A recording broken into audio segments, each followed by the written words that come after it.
Sir exam से डरते नहीं है सर, लेकिन चाहते हैं कि मतलब या तो हो ना है तो हो जाए, नहीं तो फिर। एग्जाम से डरना भी नहीं चाहिए फिलहाल। चरक सूत्र 9, खुड्डाक चतुष्पाद, है ना। अगर चतुष्क की बात करें तो यहाँ से कौन सा स्टार्ट हो रहा है चतुष्क? निर्देश। निर्देश चतुष्क निर्देश। है ना। तो इस चैप्टर की खासियत क्या है कि यहाँ पे हमको चिकित्सा के 4 पाद पढ़ने हैं। ठीक है, चिकित्सा के चतुष्पाद पढ़ने हैं। लिखिएगा, खुड्डाक शब्द बौद्ध दर्शन से लिया गया है। खुड्डाक शब्द खुड्डाक शब्द बौद्ध दर्शन से लिया गया है। विमर्श की तीसरी लाइन देखिएगा, चक्रपाणी ने खुड्डाक शब्द का अर्थ क्या लिया है? अल्पवचन या संक्षिप्त। मिला? Yes sir. इसी का उल्टा होता है महा। पहले ये खुड्डाक चतुष्पाद है, इसके बाद इसी का विस्तृत रूप बताएंगे अगले चैप्टर में। ये खुड्डाक है मतलब छोटा वाला रूप है। तो इसी चैप्टर के देखिएगा तीसरे श्लोक में आया हुआ है, भिषग द्रव्यान उपस्थाता रोगी पाद चतुष्टयम गुणवत कारणम ज्ञेयम विकारव्य उपशांतये। मिला? Yes sir. तो ये हम लोग बहुत पढ़ते हैं, बचपन से पढ़ते हैं, भिषक द्रव्य उपस्थाता और रोगी। और चिकित्सा के ये 4 पद संपूर्ण रोगों की शांति में कारण होते हैं, है ना। और इसमें सबसे प्रधान वैद्य है। कहाँ पे पढ़ा था? भिषक चिकित्सा अंगाना, ऐसा कुछ अग्रह में पढ़ा था हम लोगों ने, है ना। Yes sir. तो वहां से हम लोग आंसर देते हैं कि इन सभी में, चारों में भिषक जो है, वैद्य जो है वो श्रेष्ठ है। आया हुआ है तीसरी लाइन में, प्रधानम कारणम भिषगम। मिला कुछ ऐसा? Yes sir. विमर्श में इसी पेज पे नीचे देखिए आया होगा, लोलिम राज का जो हम लोगों ने फर्स्ट चैप्टर में पढ़ा था, पथ्य सति गदार्थ से किम औषध। पहले या 5वें चैप्टर में विमर्श में वहां भी आया था कि अगर जो पथ्य का सेवन करता है तो उसे दवा खाने की जरूरत नहीं पड़ेगी, वो कभी बीमार नहीं पड़ेगा। और जो बीमार है, दवा खा रहा है और पथ्य का पालन नहीं कर रहा है, तो फिर उसके लिए उस दवा का भी कोई मतलब नहीं है। याद आ रहा है लोलिम राज? Yes sir. तो ये श्लोक भी याद रखिएगा, पथ्य सति गदार्थस्य किम औषध निषेवण है, पथ्य असत गदार्थस्य किम औषध निषेवण है। ठीक है, आगे बढ़ते हैं हम लोग। थोड़ा सा लिख लीजिएगा, सुश्रुत वैद्य रोगी भिषक परिचारक। वैद्य रोगी भैषज, वैद्य रोगी भैषज और परिचारक। सीक्वेंस सुश्रुत का ये है, वैद्य रोगी, यानी कि सेकंड और थर्ड जो है चरक और सुश्रुत का बदल गया है। समझ में आया? चरक ने पहले द्रव्य को रखा है, सुश्रुत ने पहले रोगी को रखा है। समझ में आ गया कि नहीं? Yes sir. भेल सबसे महान थे। भेल ने क्या कहा? वैद्य को सबसे लास्ट में रख दिया, भैषज उपस्थाता आतुर, भैषज उपस्थाता आतुर और लास्ट में वैद्य।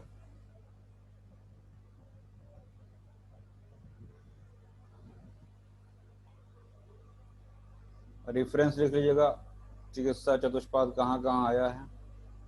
संग्रह में दूसरे अध्याय में, हृदय में पहले अध्याय में, सूत्र स्थान के। हृदय पहले अध्याय में, संग्रह सूत्र स्थान दूसरे अध्याय में। श्लोक नंबर 4 पे आइए। थोड़ा सा फास्ट हम लोग पढ़ेंगे, है ना, जो इंपॉर्टेंट होगा वहां पे हम रुक जाएंगे, बता देंगे। श्लोक नंबर 4 देखिएगा, विकारो धातु वैषम्यम साम्यम प्रकृति उच्यते। हम जानते हैं, पढ़े भी हैं, सुखार्ता सर्वभूता नाम, है ना। हमारी प्रवृत्ति किस लिए होती है? सुख के लिए होती है, दुख के लिए नहीं होती है ना। दुखी होंगे, शोक होंगे, शोषाणाम विषादो रोग वर्धनानाम, तमाम तरीके के हमको रेफरेंस पता होने चाहिए जिससे हम एग्जाम में उसको अप्लाई कर सकें। पढ़ा सब है, कितने कम समय में आप अपने सारे ज्ञान को वहां पे रिकॉल कर सकते हैं, ये आपके ऊपर डिपेंड करता है। समझ में आ रहा है कि नहीं? आप उस श्लोक से संबंधित और क्या क्या वहां पे लिख सकते हैं वो आपके ऊपर डिपेंड करता है। तो विकारो धातु वैषम्यम, हम जानते हैं कि स्वस्थ क्या है, समदोष समाग्निश्य समधातु मलक क्रिया, ये स्वस्थ की परिभाषा है ना। और उन्हीं धातुओं की विषमता क्या है, रोग है। यहाँ पे सिर्फ धातु की विषमता अगर श्लोक में आया है विकारो धातु वैषम्यम, यहाँ धातु से हम क्या क्या ले सकते हैं, अग्नि धातु मल सब ले सकते हैं, है ना। तो ये हम लोग उसको हिंदी में जब लिखेंगे उसका अर्थ तब वहाँ पे लिखेंगे। स्वस्थ की परिभाषा, विकार क्या है, और साम्यता प्रकृति है, साम्यावस्था क्या है, प्रकृति मतलब निरोग की अवस्था है। सुख संज्ञकम आरोग्यम, जहाँ पे हमको सुख की अनुभूति हो रही है वो आरोग्य है, और जहाँ पे दुख होगा मतलब रोग से विकार से क्या होगा, दुख होता है। समझ में आया कि नहीं आया? Yes sir. विमर्श की सेकंड लाइन देखिएगा, रोगस्तु दोष वैषम्यम, मिला? Yes sir. तो याद रखिएगा ये भी।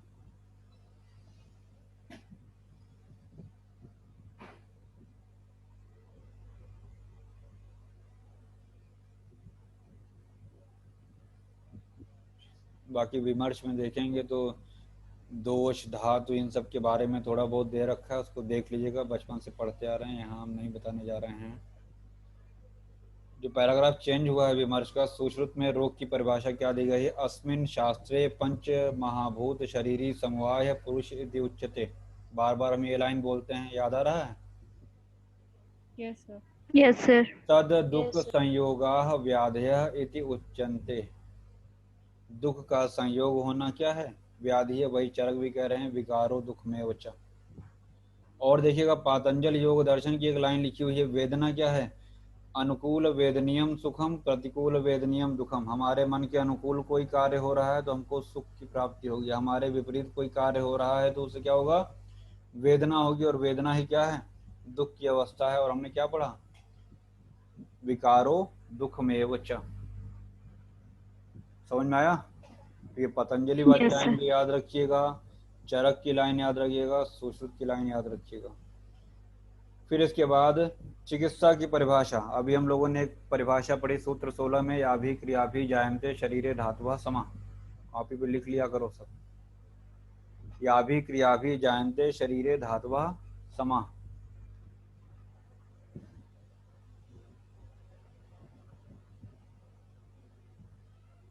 यहाँ पे क्या है, सूत्र 9 में चिकित्सा की परिभाषा जो दे रहे हैं, चतुर्णाम भिषगादिनाम शस्त्रानाम धातु विकृते, धातु की विकृत होने पर उन धातुओं में समता लाने के लिए, मैं बार बार कहता हूँ यहाँ धातु से सिर्फ धातु हम नहीं लेंगे। समझ में आ रही बात? यहाँ धातु से सिर्फ और सिर्फ हम धातु नहीं लेंगे, जिन जिन की परिभाषा में आई है, स्वस्थ की परिभाषा में जो जो शब्द आए हुए हैं उन सबको लेंगे, ठीक है। तो धातु के विकृत होने पर उन धातुओं में समता लाने के लिए उत्तम वैद्य आदि चिकित्सा के 4 पादों की जो प्रवृत्ति धातु साम्यार्थम चिकित्सत इति अभिधीयते। तो प्रवृत्ति को अंडरलाइन करिएगा, गोला बना लीजिएगा, प्रवृत्ति को सर्कल बनाइए, तब बताते हैं प्रवृत्ति का मतलब क्या है। बताएं अब। Yes sir. Sir. जरूरी नहीं है कि पेशेंट हमारे पास आएगा तो हम उसको गारंटी के साथ ठीक कर देंगे। एक वैद्य जब चिकित्सा करता है तो प्रवृत्ति मतलब एक अटेम्प्ट करता है, अपना एक प्रयास करता है, अपना बेस्ट देने का कोशिश करता है। वो कभी गारंटी लेकर ठीक करने का प्रयास कभी नहीं करता, और करना भी नहीं चाहिए। तो चरक ने भी जो परिभाषा चिकित्सा की बताई है उसमें प्रवृत्ति शब्द इसीलिए आया हुआ है कि जो एक प्रयास किया जाता है, जो उसको स्वस्थ करने का जो प्रयास किया जाता है वही चिकित्सा है। चिकित्सा कतई नहीं कि आपने उसे ठीक कर दिया। तो प्रवृत्ति शब्द का मतलब समझ में आया कि नहीं?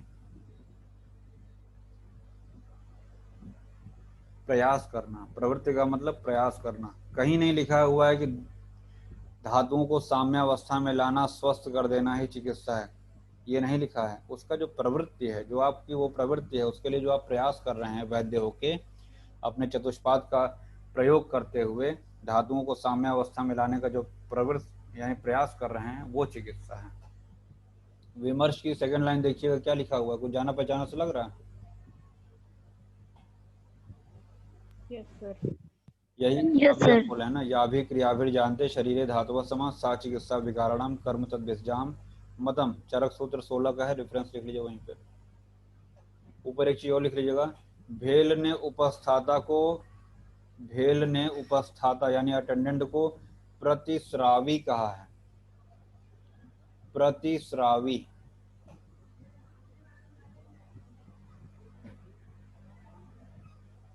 हो गया? ये दोनों परिभाषाएं याद रहेंगी चरक की, सूत्र 16 की और 9 की।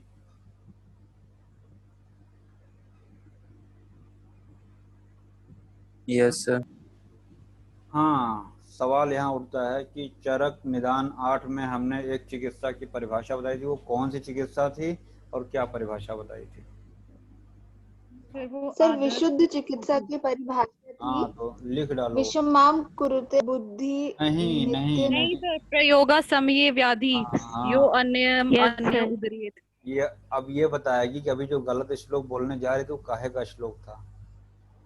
यस सर बताते। वो गलत श्लोक काहे का था? वो अतत्व अभिनिवेश का था। यस सर, अतत्व अभिनिवेश का श्लोक विषमाम था। कुरुते बुद्धि नित्य अनित्य हिता हिते। आदर्श चिकित्सा थी, विशुद्ध चिकित्सा की परिभाषा अपस्मार में बताई है, प्रयोग शमयद व्याधि और अन्य न उदीरे थे। वैसा ही एक श्लोक वाग्भट का ही विमर्श जहाँ पे खत्म हो रहा है, नीचे से 5वीं लाइन देखिए। वाग्भट ने बताया है, प्रयोग शमयद व्याधि यो अन्यम न उदीरते नाशो विशुद्ध शुद्ध शमयद न कोपयत। मिला? अरे विमर्श नीचे से 5वीं लाइन वाग्भट करके दिया होगा, वहीं लिख लीजिएगा। यही श्लोक चरक निदान 8 में भी है। अमर कोश में चिकित्सा की जो निरुक्ति है, बिल्कुल लास्ट लाइन में चिकित्सा की निरुक्ति भी आई है। अमर कोश में भी चिकित्सा रुक प्रतिक्रिया। मिला? मिला कि नहीं मिला? Yes sir. अमर कोश जो है एक डिक्शनरी है, यूं कह सकते हैं शब्दकोश है, जहाँ पे शब्दों की निरुक्ति के बारे में हम लोग पढ़ते हैं। शब्द कल्पद्रुम अमर कोश, यहाँ से हम लोग निरुक्ति वगैरह देखते हैं कि ये शब्द पार्टिकुलर कैसे बना हुआ है। अब इसके बाद अगले कुछ परिभाषाओं में, श्लोक में हम लोग ये जो 4 चतुष्पाद पढ़े हैं, इनके 4 गुण होते हैं। जैसे श्रुते पर्यवदाता तुम बहुचो दृष्टि कर्मता दाक्षम शौचम इति गेयम, ऐसा कुछ करके लिखा हुआ है।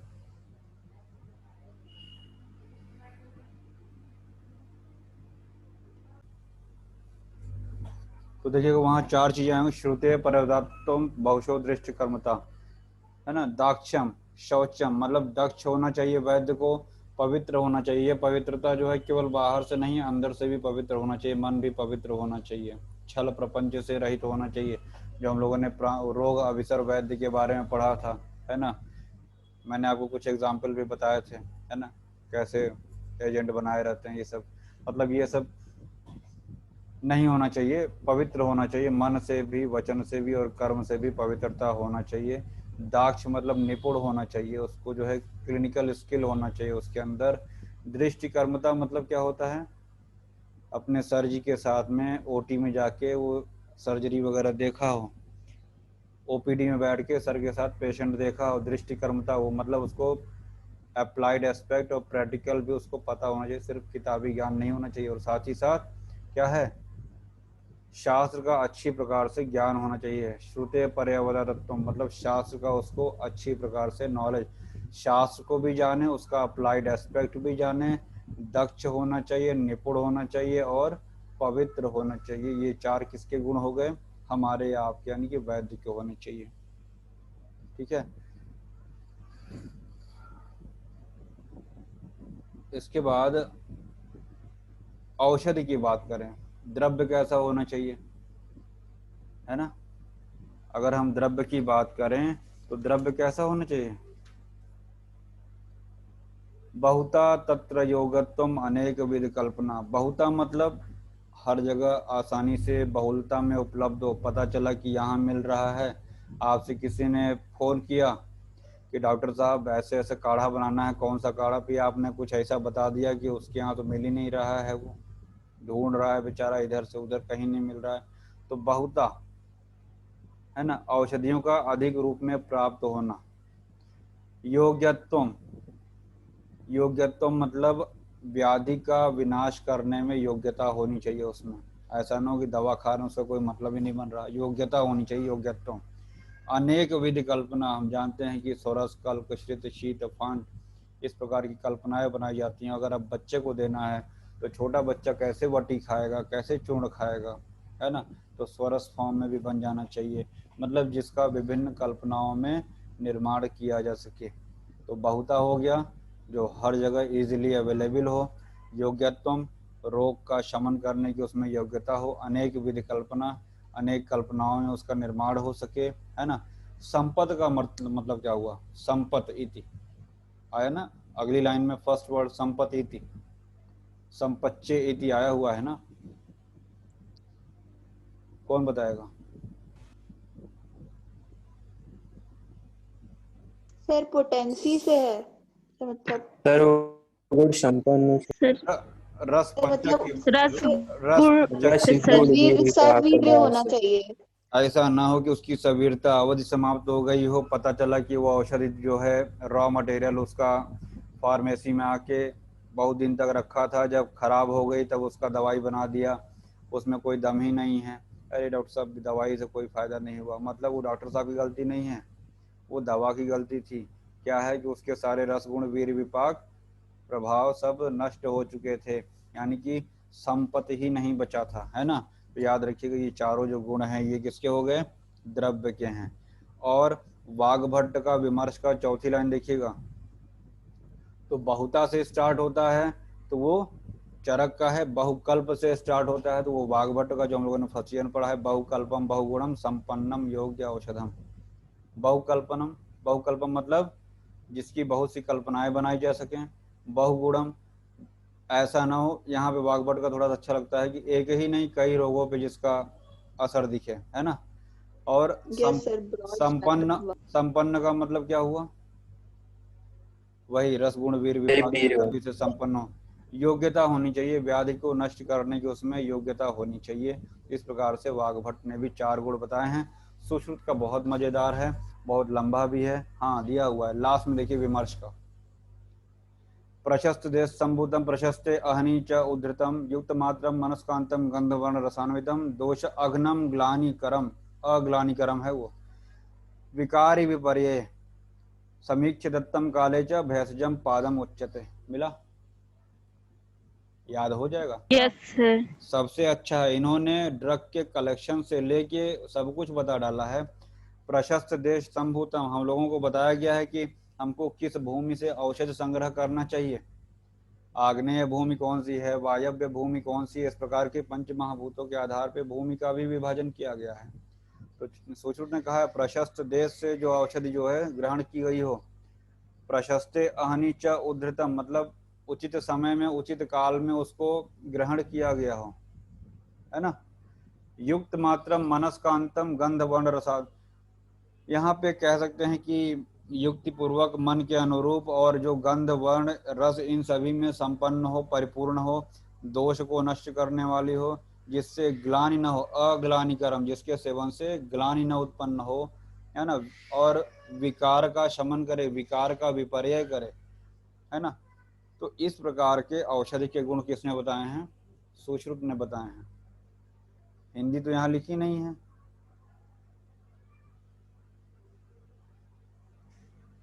क्यों, सुश्रुत की हिंदी तो यहाँ लिखी ही नहीं है, तो याद कैसे होगा।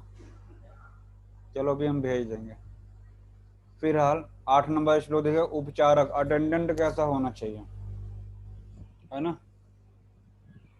पहली बात तो अटेंडेंट का उस रोगी से अनुराग होना चाहिए, प्रेम होना चाहिए, लगाव होना चाहिए, है ना। पता चला उसे देखना ही नहीं चाहता है, फिर भी जबरदस्ती गया है डॉक्टर को दिखाने, डॉक्टर साहब ने कहा एडमिट करना पड़ेगा, है ना, नहीं डॉक्टर साहब हम नहीं हो पाएंगे, हम तैयारी से नहीं आए वगैरह वगैरह तमाम बहाने बताएगा वो, है ना। तो उसका एक अनुराग लगाव होना चाहिए। देखिए उपचारज्ञता, उपचारज्ञता मतलब सेवा का भाव होना चाहिए उसके अंदर। और दाक्ष, जो अभी हम लोगों ने वैद्य का गुण पढ़ा था, वही दाक्ष जो है किसका गुण होना चाहिए, अटेंडेंट का गुण होना चाहिए। यहाँ शौचम भी आया है, जो यानी कि जो अटेंडेंट है, जो परिचारक है, वो 50% किसके बराबर है? वैद्य के बराबर है। वैद्य। आप देखते हैं जब वैद्य नहीं रहेगा तो डॉक्टर का काम कौन करेगा? दवाई टाइमली कौन देगा? उपचारक देगा उसको, यानी उपस्थाता। आधा वैद्य का काम वही करेगा, है ना। इसीलिए याद रख, हम यही कंफ्यूज हो जाते हैं कि वैद्य वाले दो गुण किसके बराबर होते हैं? रोगी के बराबर होते हैं कि उपस्थाता के बराबर? तो रोगी तो वैसे बेचारा परेशान पड़ा है, वो क्या दवाई अपने से ले पाएगा। जो उपचारक है, उपस्थाता है, उसके शौच और दक्षता ये दोनों गुण वैद्य के बराबर हैं।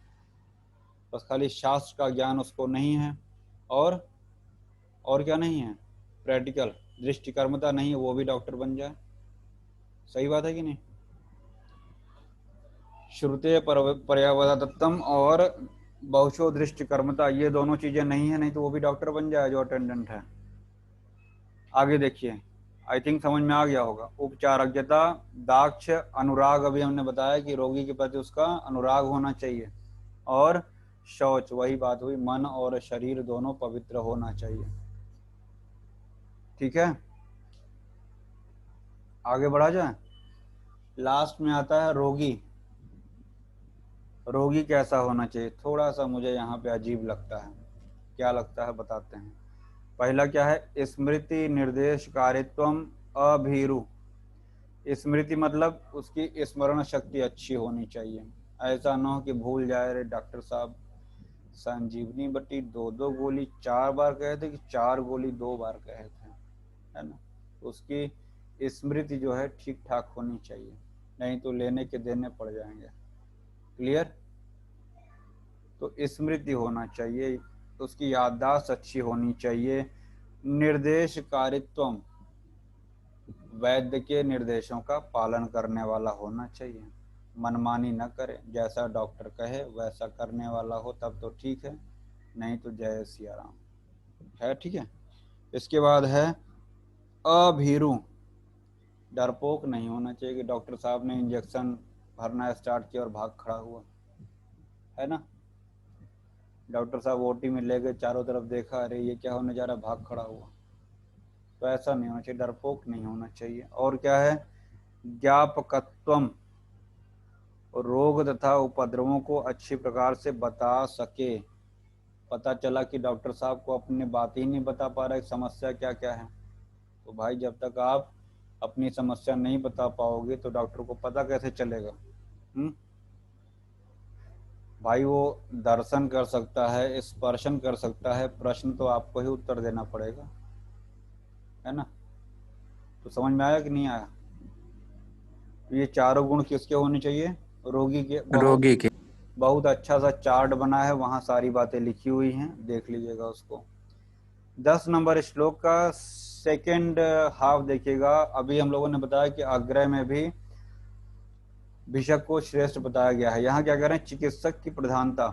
कारणम षोडश गुणम सिद्धो पाद चतुष्टयम।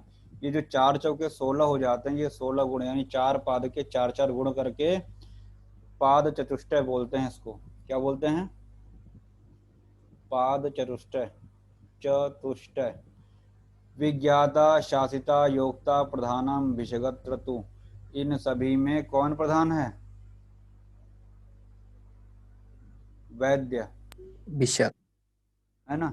इन चारों में औषध का जानने वाला, परिचारक प्रशासन करने वाला, और रोगी में रोगानुसार औषध योगों का योग। अब क्यों होता है वो भी सब बता डाले। शासिता, किस पे शासन करेगा? वो जैसा कहेगा वैसा उसका परिचारक को फॉलो करना पड़ेगा, अटेंडेंट को, है ना। अपने अनुसार रोगी को औषधि देगा, योग देगा, और रोगी भी उसी को फॉलो करेगा, वैद्य को। इसीलिए कौन श्रेष्ठ हुआ? वैद्य। वैद्य। द्रव्य भी किसके अधीन है भाई? जो वैद्य चाहेगा वही द्रव्य देगा ना। द्रव्य अपने से तो उठ के तो जाएगा नहीं रोगी को, लो मैं चल के आया हूँ, मैं ये बटी हूँ, ये तुमको ये लेना चाहिए, ऐसा तो होगा नहीं। क्या विपत्ति कर चूर्ण डब्बे में से निकलेगा, आ जाओ ये खा लो? भाई जब तक उसको वैद्य नहीं प्रिस्क्राइब करेगा वो नहीं ले सकता है ना। तो वही मतलब हुआ कि रोगानुसार औषध योगों का योग करने वाला कौन होता है? वैद्य होता है। इसीलिए वैद्य को जो है भिषक को श्रेष्ठ बताया है। चिकित्सक की प्रधानता में उदाहरण दिया हुआ है 11-12 श्लोक। वैद्यस्य चिकित्सायाम प्रधानम कारणम भिषक। मिला लास्ट हाफ 12वें श्लोक का सेकंड हाफ।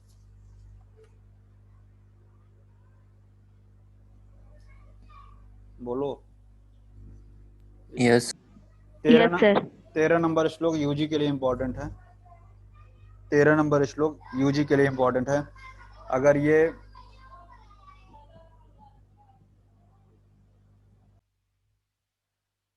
तेरह नंबर श्लोक है, जिस प्रकार मिट्टी, दंड और चक्र और सूत्र इन चारों के रहते हुए बिना कुम्हार के घड़े की उत्पत्ति। अगर आपने कुम्हार को घड़ा या बर्तन बनाते हुए देखा होगा तो एक चाक होता है, चाक को घुमाने के लिए डंडा होता है जिसको उसमें डाल के घुमाता है कस के, है ना।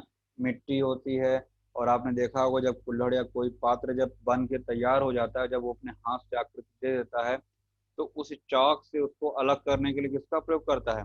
धागे का। सूत्र का, धागे का। पतला सा धागा रखता है, वो धीरे धीरे करता है, वो पात्र जो है अलग होकर उसके हाथ में आ जाता है, फिर उसको ऐसे वो रख देता है।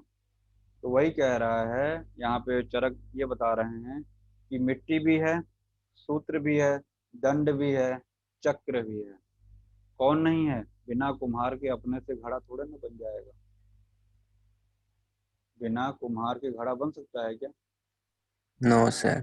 वही उसी प्रकार पाद त्रय के होने पे भैया रोगी भी आके बैठ जाए, दवाई भी रखी हुई है, अटेंडेंट उसके साथ है, डॉक्टर साहब गायब हैं, क्या इलाज हो जाएगा क्या? नहीं हो पाएगा। तो डॉक्टर साहब का रहना जरूरी है। समझ में आया? ये एग्जाम्पल याद रहेगा। Yes sir. सर आगे बढ़ते हैं हम लोग।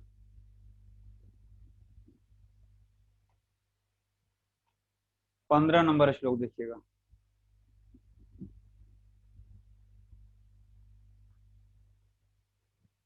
अयोग्य व्यक्ति से चिकित्सा कराने का निषेध। अपनी आत्मा को अग्नि में हवन कर देना अच्छा है, किंतु अज्ञानी वैद्य से चिकित्सा कराना अच्छा नहीं है।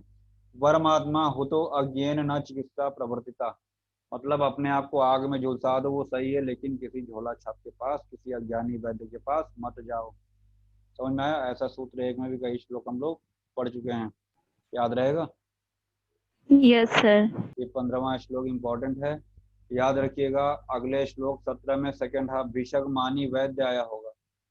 मिला? भिषक मानी निहंत्याशु। Yes sir. नियत आयु वाले शरण में आए हुए रोगियों को यदृच्छा से अच्छा कर लेने पर वैद्य अभिमानी मूर्ख वैद्य अनियत आयु वाले सैकड़ों रोगियों को शीघ्र ही मार डालता है ना। नियत आयु वाले मतलब कि आयु निश्चित है और शरण में आए हुए हैं मूर्ख वैद्य की, तो आयु के रहते हुए भी जो मूर्ख वैद्य होता है ऐसे लोगों को मार डालता है, उसको भिषक मानी वैद्य कह रहे हैं। प्राण अभिसर। प्राण अभिसर मतलब अभी हम लोग सूत्र 29 में भी पढ़ के आए हैं, 576 पेज पे लिख लो। सर प्राणों को देने वाला। प्राण देने वाला। लिख लो, सूत्र 29 में भी पढ़ा है। प्राण अभिसर वैद्य कौन है? शास्त्र के अध्ययन में तत्पर रहने वाला, शास्त्र के अर्थ को समझने वाला, परिश्रम करना, स्वयं करना और अन्यत्र हुए या होने वाले कर्मों को बार बार देखना, इस प्रकार इन चार कर्मों में सदा तत्पर रहने वाले वैद्य को प्राण अभिसर वैद्य। तो याद रखिएगा, प्राण अभिसर वैद्य के 4 गुण बताए गए हैं, है ना। 4 गुण बताए गए हैं, याद रखिएगा। वहीं लिख लीजिएगा जीवित अभिसर वैद्य, सूत्र 11 में पढ़ेंगे। जीविताभिसर ये प्राणाभिसर है। रोगाभिसर भी हम लोग सूत्र 29 में पढ़े हैं, और हम क्या बोल रहे हैं? जीविताभिसर कहाँ मिलेगा? सूत्र 11 में। आगे बढ़ा जाए। यस आगे है मेडिकल ऑफिसर। गजेटेड ऑफिसर के क्या क्या गुण होने चाहिए? राजवैद्य मतलब गजेटेड मेडिकल ऑफिसर, है ना। तो क्या क्या गुण होने चाहिए? चरक बताएं 19 नंबर श्लोक में। राजा के योग्य वैद्य के लक्षण, यानी राजवैद्य के क्या क्या लक्षण होने चाहिए? राजारहो, एक शब्द आया होगा लास्ट में, राजारहो। मिला? सर। Yes sir. एतो लिंगो प्रश्मने रोगाणाम अपनर्भवे ज्ञानम चतुर्विधम यस्यम स राजार्हो विजगतमः। हेतु यानी कारण को जानने वाला हो, लिंग रोग के लक्षण को जाने, और प्रशमन कैसे उसको शांत किया जाएगा, हेतु लिंग कैसे शांत किया जाएगा, और रोगाणाम अपुनर्भव दोबारा न होने पाए। ध्यान दीजिएगा, राज वैद्य को, राजा के वैद्य को हेतु लिंग यानी त्रिसूत्र से केवल 2 हेतु लिंग, औषध के बारे में नहीं कहा, केवल हेतु और लिंग है। और प्रशमन कैसे चिकित्सा की जाए, कैसे शमन किया जाए, और चौथा पॉइंट क्या है, दोबारा व्याधि उत्पन्न न हो, व्याधि दोबारा उत्पन्न न हो। तो यहाँ पे एक आदर्श चिकित्सा वाला भी श्लोक याद रखिएगा, प्रयोग शमयेद व्याधि, वरना राजा डंडा लेके दौड़ा लेगा, है ना। समझ में आया कि नहीं। रोगाणाम अपुनर्भव दोबारा रोग भी नहीं होना चाहिए, तो कह दो भैया तो पंचकर्म करा ले, है ना। दोषा कदाचित कुप्यन्ते जिता लंघन पाचने, उल्टा पुल्टा खाओगे फिर बीमार पड़ जाओगे, फिर हमको कोसोगे। तो पंचकर्म करा लो, हम दोष बाहर निकाल दे रहे हैं, दोबारा बीमार नहीं पड़ोगे। सही बात है कि नहीं। तो यस सर। ये चारों बातें याद रखिएगा, ये राजवैद्य का ये क्वेश्चन आ चुका है। इसके बाद देखिएगा, वही चीज देखिए, जब आप पढ़े रहोगे ना बच्चा, तो आप, अब हमने विमर्श पलट के नहीं देखा, देखिए विमर्श में वो श्लोक आया हुआ है, मिला यस सर, यस सर। जब आप पढ़ लोगे आयुर्वेद को, जब जान लोगे, समझ लोगे, तो वो सब चीजें आपके आसपास आपके दिमाग में अपने आप घूमती हैं, वो इमेज अपने आप बन जाती है, ठीक है। फिर आपको किसी से पूछने की जरूरत नहीं पड़ती है, आप बोलते रहोगे अपने आप, नई नई बातें, कुतार्किक नहीं तर्क वाली, उसी टॉपिक से संबंधित बातें अपने आप आती रहती हैं। फिलहाल आगे बढ़िए, इसके बाद वाला श्लोक कुछ याद आ रहा है, बता चुके हैं।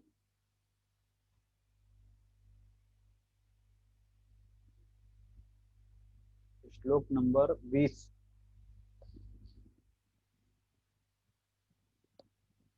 नहीं याद आ रहा। तो शस्त्र शास्त्र और सलिल, शस्त्र शास्त्र और जल, इनमें पात्र के अनुसार गुण और दोषों की उत्पत्ति होती है। आयुर्वेद में शास्त्र, आयुर्वेद भी शास्त्र है, अतः इसके अध्ययन के पूर्व पढ़ने वाले शिक्षार्थी को अपने बुद्धि और शुद्धि कर लेनी चाहिए। इसीलिए जब एडमिशन लेते हैं तो वहां पे क्या किया जाता है, जो यज्ञ वगैरह कराते हैं, शिष्योपनयन संस्कार कराया जाता है। यस सर, विद्या आरंभ संस्कार कराया जाता है, बुद्धि शुद्धि कराई जाती है ना। पहले सीनियर क्लास लेते थे, अच्छे से सिखाते थे कि बेटा ये करो वो करो, वो क्लासेस अब बंद हो गई, हमारे टाइम में होती थी वो क्लासेस, है ना। तो इसीलिए कराते थे वो, है ना, कि शिक्षार्थी की अपनी बुद्धि शुद्ध हो जाए, है ना। तो बहुत अच्छा होता था, बंद हो गया है। तो शस्त्र शास्त्र और सलिल, हमने आपको उदाहरण दिया, शस्त्र भी अपने पात्र की अपेक्षा करता है, सॉरी हाँ पात्र की अपेक्षा करता है। जो शास्त्र भी होता है, जैसे हम किसको पढ़ा रहे हैं वो भी पात्र पे निर्भर करता है कि कितना वो आउटपुट देगा या कितना उसको अच्छे से गेन करता है। और जल भी जिसमें रखेंगे पात्र की अपेक्षा करता है। इसके बाद देखिए, विद्या वितर्को विज्ञानम, हमारा ये स्लोगन है जो हम लोग पढ़ रहे हैं, इस पे स्क्रीन पे भी आपको दिख रहा होगा, विद्या वितर्को विज्ञानम। ये उत्तम वैद्य के 6 गुण होते हैं। विद्या होनी चाहिए, वितर्क तर्क करने का उसमें साहस होना चाहिए, विज्ञान का उसको ज्ञान होना चाहिए, नॉलेज होना चाहिए, विज्ञान के बारे में जानकारी हो, स्मृति उसको याददाश्त होनी चाहिए, जैसे हमको पता है कि मैंने आपको ये श्लोक कभी पढ़ाया। तत्परता, हमेशा तैयार रहने चाहिए, पता नहीं अब ऐसा ना हो कि पेशेंट आके बैठ जाए, थोड़ा भाई तो रक्त पित्त लग रहा है, थोड़ा सा चेहरा उठा के पढ़ने का रिवाइज कर। अब हमको समझ में नहीं आ रहा रक्त पित्त हो रहा है कि प्रमेय, हमको दोनों चैप्टर पढ़ना पड़ेगा, थोड़ा आधे घंटे बैठो रिवाइज करके आ रहा है, ये अच्छी बात है क्यों। तो तत्परता होनी चाहिए, समझ में आया कि नहीं। और क्रिया, चिकित्सा के करने के उसमें स्किल होना चाहिए, चिकित्सा कैसे की जाएगी, ये 6 गुण उसको पता होने चाहिए। विद्या वितर्को विज्ञानम, स्मृति तत्परता क्रिया, ये 6 गुण होने चाहिए उत्तम वैद्य के। वहीं लिख लीजिएगा, जो शोध छात्र होते हैं, रिसर्च स्कॉलर, उसके भी यही गुण होने चाहिए। ये हम लोग जब हम लोग रिसर्च पढ़ेंगे तब बताएंगे, ठीक है। बाकी हिंदी में सब लिखा हुआ है, विद्या मति कर्म अभ्यास सिद्धि, ये सब आश्रय क्या क्या है श्लोक नंबर 24 का पहली लाइन बहुत इंपॉर्टेंट है, शास्त्रम ज्योति दर्शनम बुद्धि आत्मना। मिला? ये भी बहुत जगह मिलता है आपको ये श्लोक। ये भी चरक के अच्छे श्लोकों में आता है। वस्तुओं को प्रकाशित करने के लिए शास्त्र ज्योति है, मतलब हमको जो भी ज्ञान मिलता है वो इसी शास्त्र से मिलता है। तो ये शास्त्र जो है वो ज्योति का प्रकाश का कार्य करता है। जितना हम इस शास्त्र को पढ़ेंगे समझेंगे उतना ही हमारा ज्ञान का जो प्रकाश है वो फैलेगा और बढ़ेगा, है ना। और शुद्ध बुद्धि दर्शन है, इन निर्मल शुद्ध बुद्धि शास्त्र रूपी दीप से युक्त होकर जो चिकित्सा करता है उससे अपराध नहीं होता है। समझ में आया कि नहीं? समझ में आया? कुल मिला के इस शास्त्र को ज्योति कहा गया है, और वो ज्योति हम कैसे ग्रहण करेंगे? अपनी बुद्धि से और अपने दर्शन के आधार पर, है ना। फिर उसके बाद लास्ट श्लोक 26, वैद्य की 4 वृत्तियां। तो याद रखिएगा, वैद्य के 6 गुण और 4 वृत्तियां हैं, उल्टा मत कर दिएगा।